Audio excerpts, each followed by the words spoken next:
अस्सलाम वालेकुम नाजरीन, आप देख रहे हैं एपी न्यूज़। खबर शामिल करते हैं हमारे ब्यूरो चीफ पंजाब मिर्ज़ा तार कादरी की रिपोर्ट से। आज आल पाकिस्तान इत्तेहाद गुड्स ट्रांसपोर्ट यूनियन के मरकज़ी सदर मोहम्मद शबीर अहमद भट्टी साहब, मरकज़ी जनरल सेक्रेटरी हाजी काशिफ साहब और दीगर ओहदेदारान सीनियर मेंबरान के हमरा लाहौर का दौरा किया।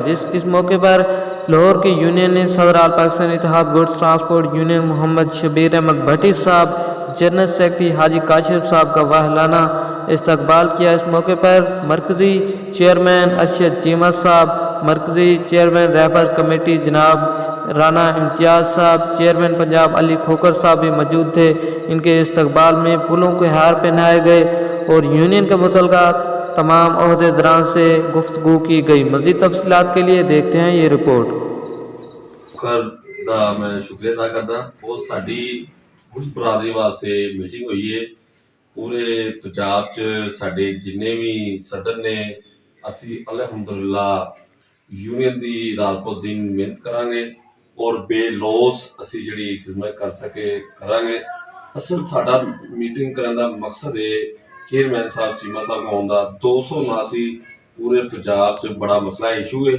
279 वास्ते असी जिहड़ा कदम चुकिया है, ये 279 बड़ी देरी है और ड्राइवर लाइसेंस जिहड़े ने ड्राइवर को लाइसेंस नहीं है तो वो भी असी गवर्नमेंट पंजाब को कहांगे लाइसेंस जिहड़े इशू किए जाए। बहुत शुक्रिया भट्टी साहब। जनाब मोहम्मद अरशद चीमा, चेयरमैन ऑफ पाकिस्तान इत्तेहाद यूनियन। जनाब,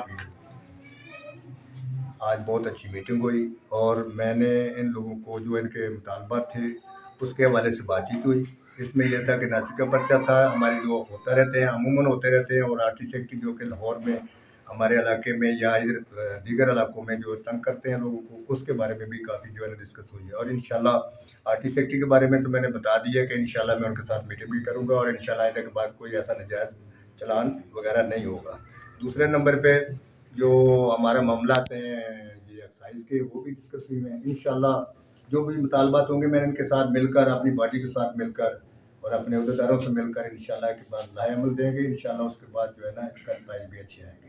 और मैं इनका शुक्रिया अदा करता हूँ कि ये मेरे पास आए और इन्होंने अपना कीमती वक्त मेरे साथ गुजारा। और मैं उम्मीद करता हूँ कि अल्लाह ताला इनको तंदुरुस्ती से अता फरमाए और अपने मिशन में कामयाब